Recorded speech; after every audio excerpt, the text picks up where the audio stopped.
sexual ou qualquer. Então, a partir do versículo 28, Evangelho de Cristo, escrito por João, capítulo 12, versículo 29, diz assim a palavra. A multidão, pois, que ali estava, tendo ouvido a voz, dizia ter havido um trovão. Outros diziam, foi um anjo que lhe falou. Então explicou Jesus, não foi por mim que veio esta voz, e sim por vossa causa. Chegou o momento de ser julgado este mundo, e agora o seu príncipe será expulso. E eu, quando for levantado da terra, atrairei todos a mim mesmo. Isso dizia, significando de que gênero de morte estava para morrer. Replicou-lhe, pois, a multidão. Nós temos ouvido da lei que o Cristo permanece para sempre. E como dizes tu ser necessário que o Filho do Homem seja levantado? Quem é esse Filho do Homem? Respondeu-lhe Jesus. Ainda por um pouco a luz está convosco. Andai enquanto tendes a luz, para que as trevas não vos apanhem. E quem anda nas trevas não sabe para onde vai. Enquanto tendes luz, crede na luz, para que vós tornei filhos da luz. Jesus disse essas coisas e, retirando-se, ocultou-se deles. E continuando, ele vai explicar sobre a incredulidade dos judeus. Se der tempo, nós entramos um pouquinho a respeito disso daí. É interessante, irmãos, que essa passagem ela mostra a ignorância da multidão que estava ouvindo Jesus. E você percebe que algumas pessoas diziam que os céticos sempre pensando que aquilo lá era um fenômeno da natureza, ter ouvido um trovão. Muitos queriam interpretar as verdades espirituais apenas como fenômenos naturais. É o que acontece hoje. Ainda tem pessoas que querem interpretar as verdades espirituais como fenômenos naturais. Isso aconteceu por causa do homem, aconteceu por causa daquilo, aconteceu por causa daquilo outro, aconteceu porque o mundo esquentou, o planeta aqueceu. E tem os místicos, aqueles que acreditam nas coisas espirituais. E esses falaram, foi um anjo.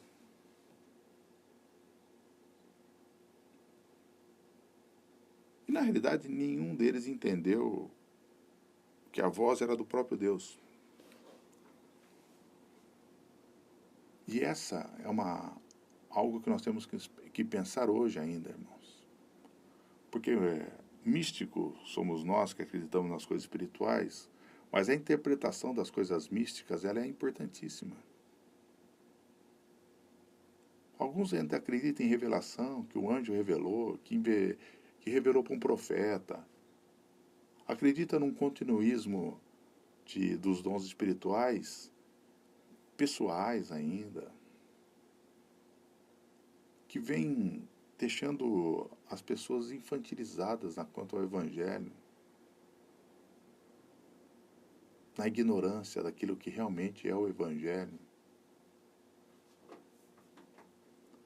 Apesar das pessoas falarem que acreditam em Cristo como o Messias, como o enviado de Deus, como o ungido de Deus, mas ainda está muito apegado nas coisas místicas, nas coisas espirituais, de revelações de anjo, de revelações de profeta, de revelações de... Ainda estão na ignorância daquilo que é o verdadeiro Evangelho. Estão escravizadas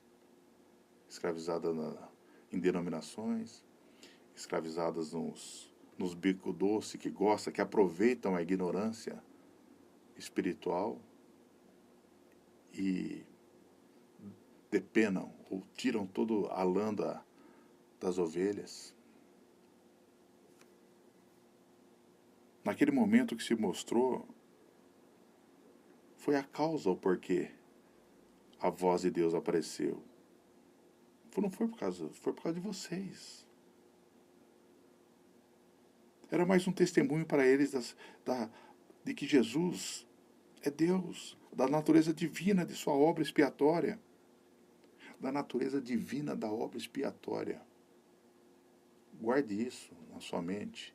Ore a respeito disso. Peça ao Senhor discernimento sobre a natureza divina da obra expiatória de Cristo. Isso vai trazer uma libertação na sua vida que você não tem ideia, irmãos. Era um testemunho do céu, vindo da parte do Pai, do nosso Pai, das alturas. O próprio Pai demonstrava que a cruz não era um vexame, não era algo vexatório. Tudo que dela fluiria não era derrota, mas vitória retumbante, vitória gloriosa do povo de Deus. E a cruz ainda, apesar de não demonstrada de uma maneira clara, para muitos a cruz significa uma vergonha, uma derrota para eles.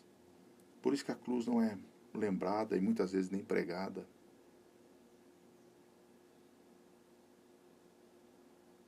A vitória demonstrada na cruz do Calvário não foi uma destruição final, mas a glorificação derradeira, a verdadeira glorificação,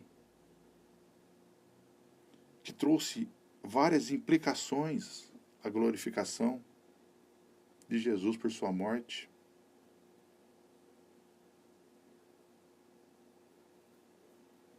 Uma delas é que, se você seguir no texto que nós lemos, Jesus fala, é chegada a hora desse mundo ser julgado.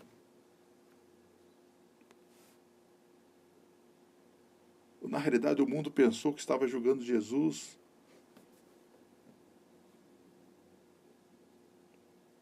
Eles debatiam a respeito disso. Porque quem ele era? Quem era Jesus?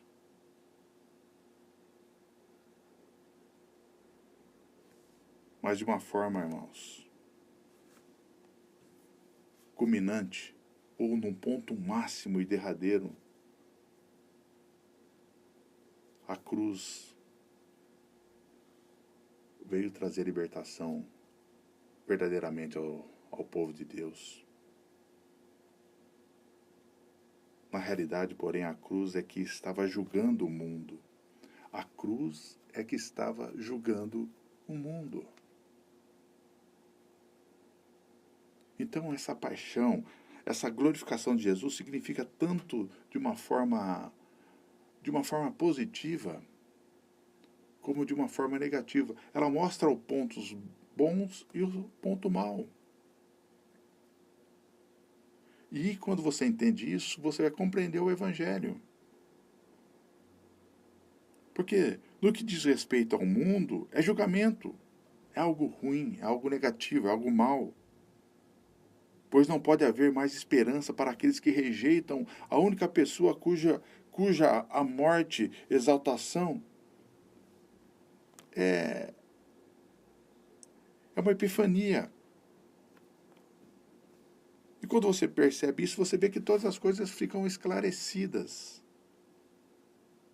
É a epifania da autorrevelação graciosa e salvadora de Deus sobre o seu povo. Por isso, no que diz respeito aos salvos, o julgamento é algo positivo, é algo de bom. Pois Deus deu seu Filho como um sacrifício, assegurando a vida de muitas pessoas, ou de muitas sementes.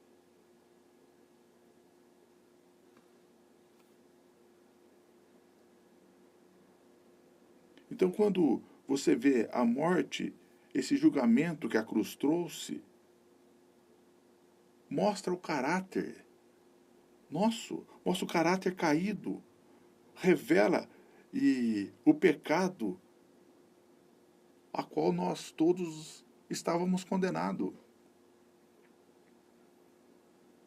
E se você não tem essa compreensão, como preguei da última vez, no último sábado que eu estive aqui ao vivo, se você não tem a compreensão do homem, do pecado do homem, do que o homem estava morto em seus delitos e pecados, você nunca vai compreender o Evangelho plenamente, nunca vai. Você sempre vai ser aquele místico acreditando em revelações. Foi um anjo, foi um profeta, foi o bispo, o apóstolo, o papa, o santo, alguma coisa.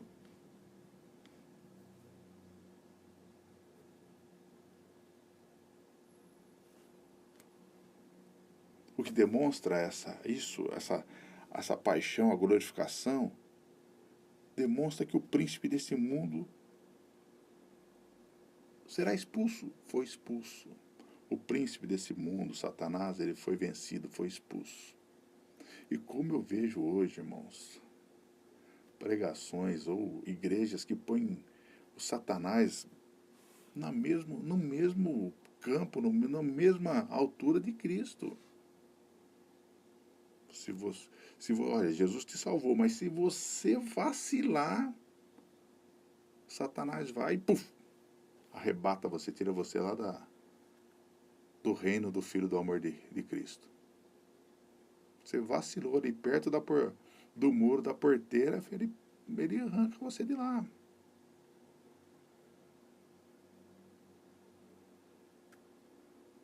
Satanás, que é o nosso adversário, ele, de modo equivocado, pensava que a cruz seria o seu triunfo sobre Jesus, mas foi sua mais consumada derrota. Jesus já havia despojado o valente, tirado sua armadura com a chegada do seu reino, com sua morte. Porém, Jesus esmaga a cabeça da serpente. E agora os seguidores do Cordeiro vencem o diabo com o sangue do Cordeiro. Os seguidores do Cordeiro, os filhos de Deus, eles vencem o diabo com o sangue do Cordeiro. Como fala lá em Apocalipse capítulo 12, versículo 11. Sabe por quê, irmãos? Porque na mesma medida em que Jesus foi entronizado, Satanás foi destronado. Jesus foi entronizado e Satanás destronado. Eu sei que não é essa a compreensão que muitos têm do Evangelho. E quando fala do diabo, eles tremem as pernas de medo, como se o diabo tivesse o poder sobre o Filho de Deus.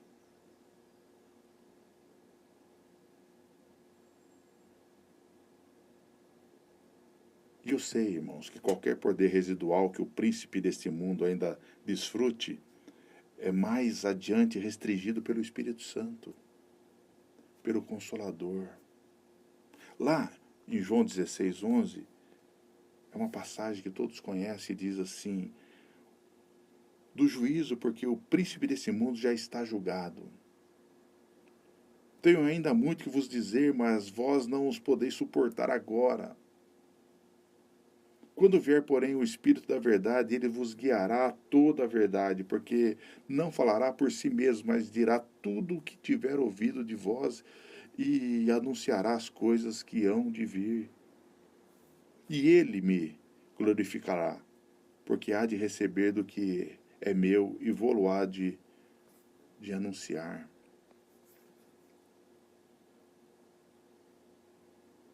Nós não precisamos ter medo do diabo, irmãos, do Satanás.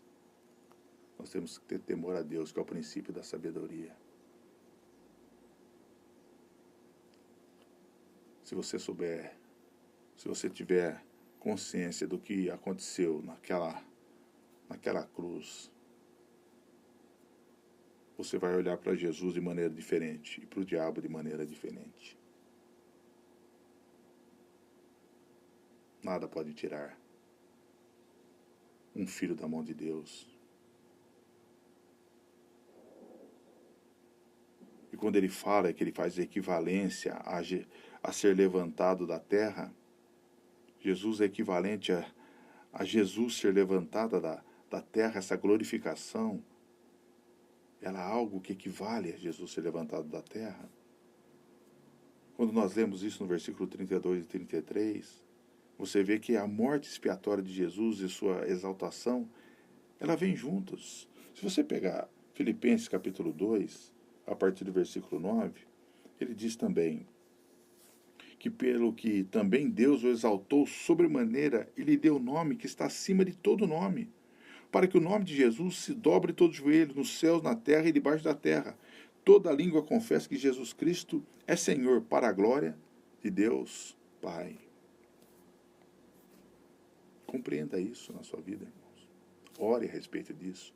Peça discernimento do Espírito Santo. Porque a morte na cruz não significava apenas ser levantado da terra, mas também ser levantado para a glória. A morte de Jesus é o caminho para a glorificação e uma parte integral dela. A sua glorificação não é uma recompensa por sua a sua glorificação não é uma recompensa por sua crucificação. Ela é inerente à sua crucificação. Inerente é algo que está ligado de forma inseparável. É aquilo que está intimamente unido e que se diz respeito ao próprio ser. Então o que você entende que inerente é o que faz parte da pessoa ou coisa que ele é inseparável por natureza. Então a glorificação, ela não é uma recompensa por sua crucificação, ela é inerente à sua crucificação, ela faz parte. E a consequência dessa glorificação de Jesus é que ele atrairá todos para si mesmo. Eu não sei se você consegue compreender isso, eu não sei se eu estou conseguindo ser claro a respeito disso. Que essa consequência da glorificação de Jesus é que ele atrairá todos para si mesmo. E é claro que Jesus não está falando aqui sobre universalismo. Toda a mensagem do Evangelho é uma negação dessa pretensão universalista. Como, se você vê o contexto, você vai ver que os gregos, que eram os gentios, eles queriam ver Jesus. E fica claro que Jesus está falando sobre judeus e gentios, ele está falando por todos. Ou seja, pessoas de todas as raças serão atraídas a ele. E a palavra todos ali nesse contexto significa todos sem acepção. E não todos sem exceção. A salvação não depende do sangue nem da etnia.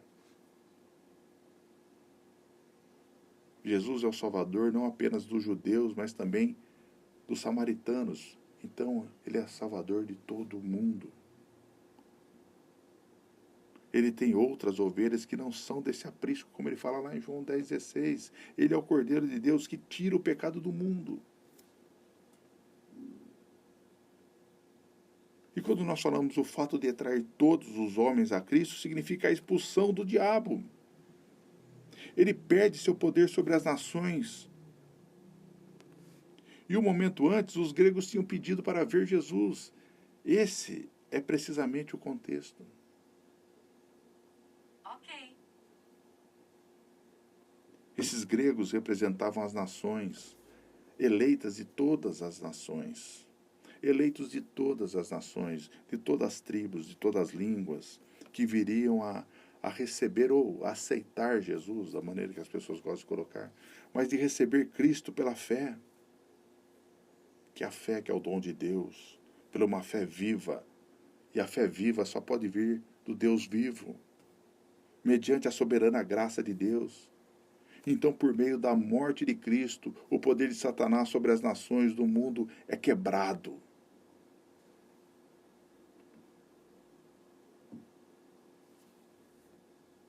Durante a antiga dispensação, essas nações estiveram sob a escravidão de Satanás. Embora, naturalmente, nunca no sentido absoluto do termo, óbvio. E com a vinda de Cristo, ocorre uma mudança tremenda. No Pentecoste e depois dele, começamos a ver a reunião da igreja entre todas as nações do mundo. Isso é o que Jesus vê com muita clareza quando esses gregos se aproximaram dele. E a partir disso, a igreja não parou mais de crescer. A igreja de Cristo, a igreja de Cristo está muito bem. Obrigado, ela vai bem, ela continua crescendo. Cristo continua salvando as pessoas em toda parte do mundo.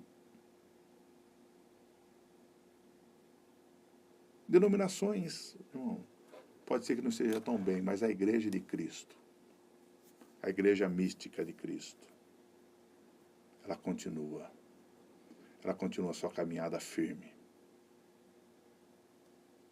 E como eu acredito nas palavras de Cristo, não acredito nas palavras do homem, ele diz que nenhum vai se perder,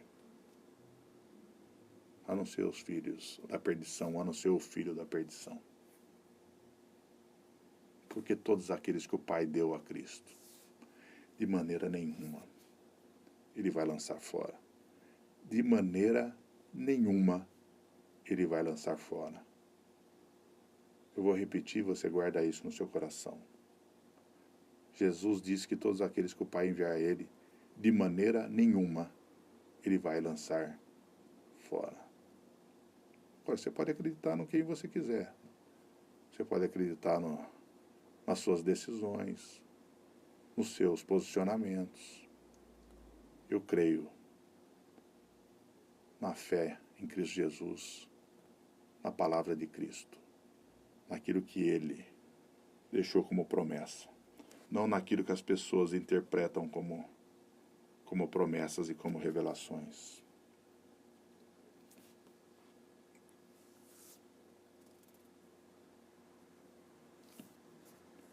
Quando ele fala agora, veja, o versículo 31, chegou o momento de ser julgado esse mundo. E agora o seu príncipe será expulso. Esse advérbio, irmãos, agora, ele não só liga esses versículos aos versículos 23 e 27, mas também ele enfatiza a natureza escatológica dos eventos que são iminentes. Do versículo 23 e 27, que nós não lemos, depois você leia, né, que vai falar exatamente que os gregos queriam ver Jesus. E aí Jesus, no versículo 23, fala, é chegada a hora de ser glorificado o Filho do Homem.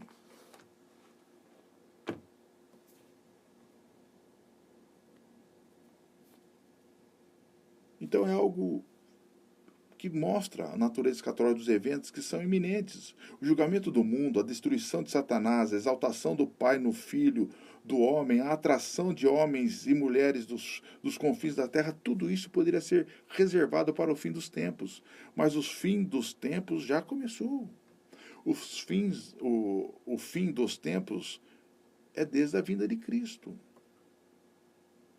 Não é que não esteja reservado para a consumação, mas antes significa que o passo decisivo está para ser dado na morte e exaltação de Jesus. Naquele momento se consumou a obra.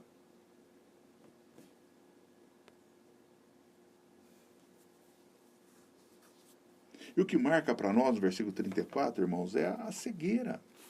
A cegueira espiritual, a cegueira da multidão.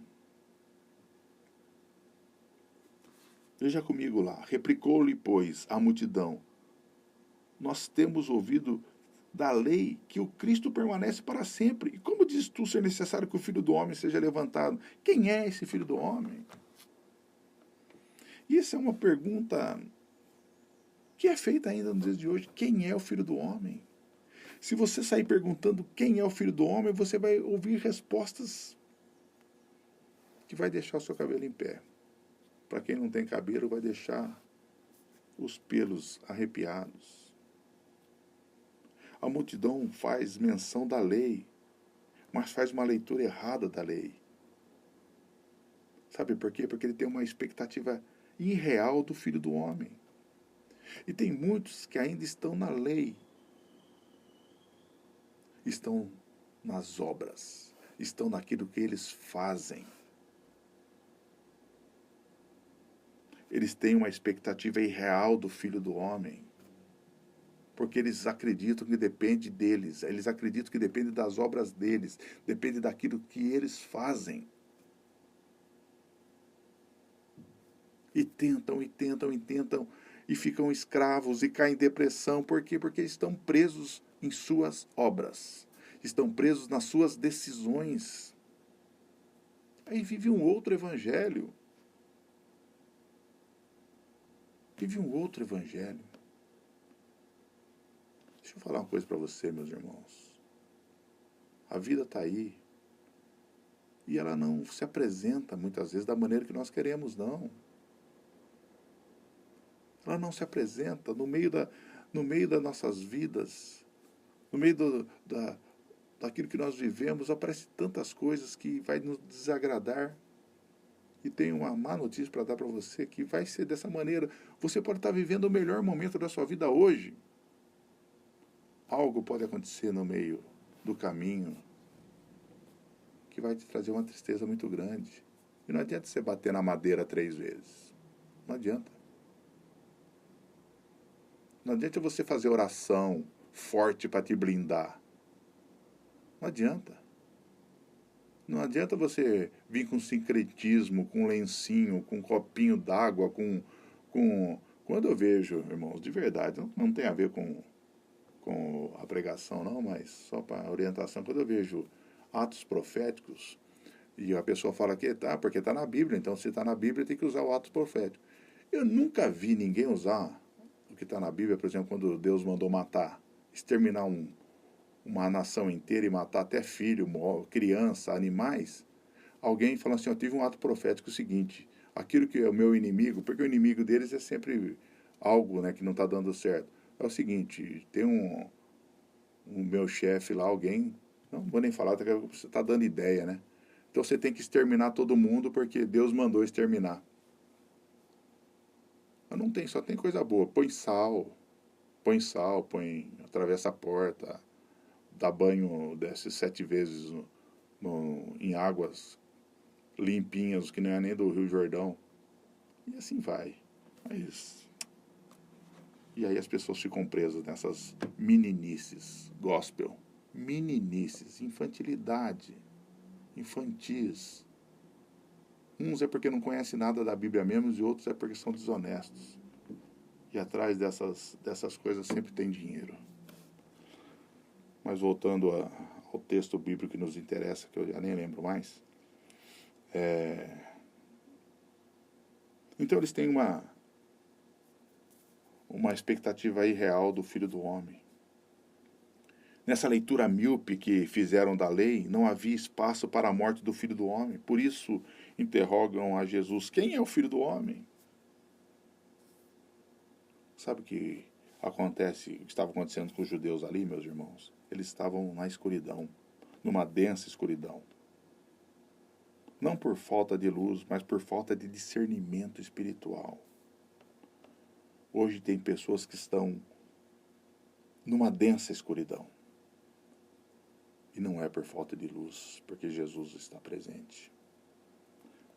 Mas falta-lhes discernimento espiritual. Peça discernimento espiritual a Deus. Ore pedindo discernimento espiritual, meu irmão. Não ore pedindo coisa, não. Eu sei que existem as nossas necessidades e peça, mas ore acima de tudo para que Deus te dê discernimento espiritual.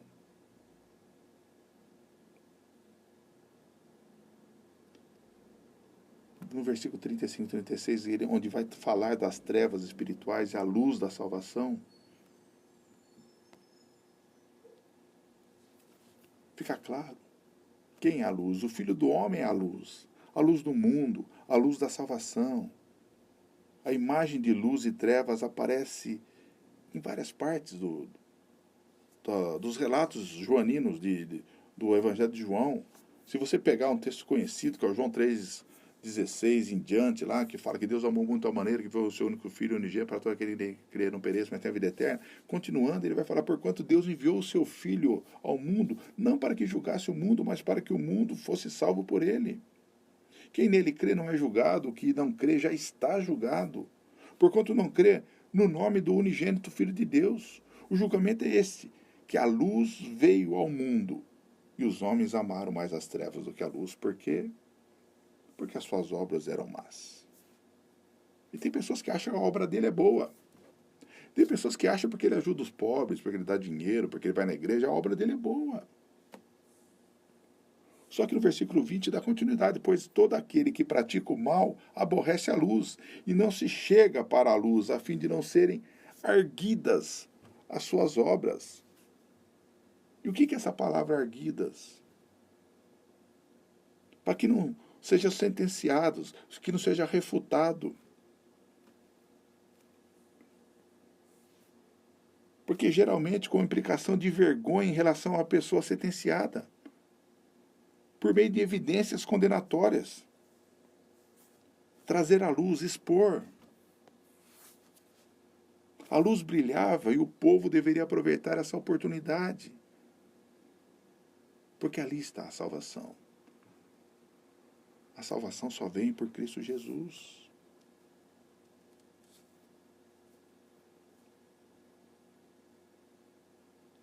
E era um simples passo de fé. E aquelas pessoas poderiam ter passado das trevas espirituais para a luz da salvação. Sejam quais forem os problemas ou os mistérios que cerquem a pessoa de Cristo e a sua obra, nós devemos crer nele, devemos seguir a ele, devemos nos entregar somente a Cristo. Porque senão, de outra sorte, seremos como aqueles que tropeçam dentro da noite, sem enxergar o caminho.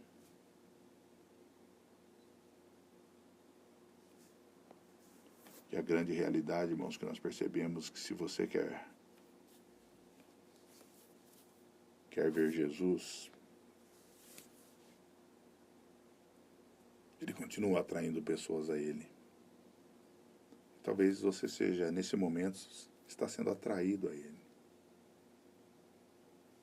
E se você está sendo atraído a ele, tenha fé e creia no Filho do Homem. Porque nos versículos que nós não lemos, meus irmãos,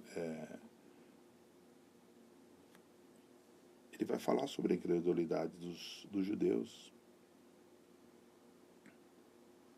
Embora eles tivessem visto tantos sinais, como fala no versículo 37, embora tivessem feito tantos sinais na sua presença, não creram nele.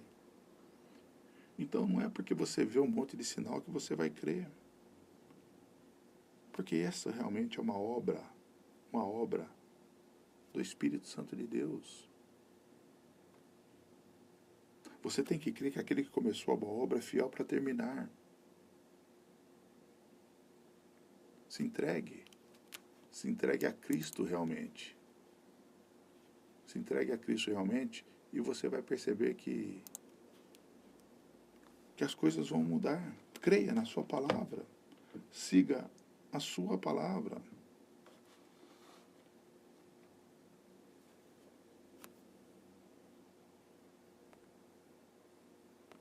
E eu encerro, irmãos,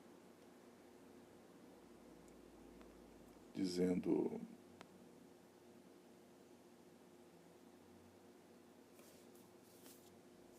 quando você não crê corretamente, você não crê no Filho do Homem, a incredulidade, ela é tudo menos livre. As pessoas incrédulas, elas estão acorrentadas. Elas não são capazes de crer. Aí você fala: não, meu irmão, mas eu tenho fé. Tenho fé para conseguir essas coisas. É através da minha fé que eu consigo isso. Fé todo mundo tem. Até o ateu tem fé. Porque para acreditar que o mundo, que você era uma ameba e de uma ameba você virou uma pessoa, precisa ter muita fé para isso. Que o mundo estava em desordem, teve uma explosão e aí da desordem, através da explosão ficou tudo em ordem. Precisa ter muita fé para isso. Então a incredulidade que nós chamamos, a fé que não é correta em Cristo Jesus, ela mantém as pessoas acorrentadas. Ela mantém as pessoas ainda escrava de Satanás.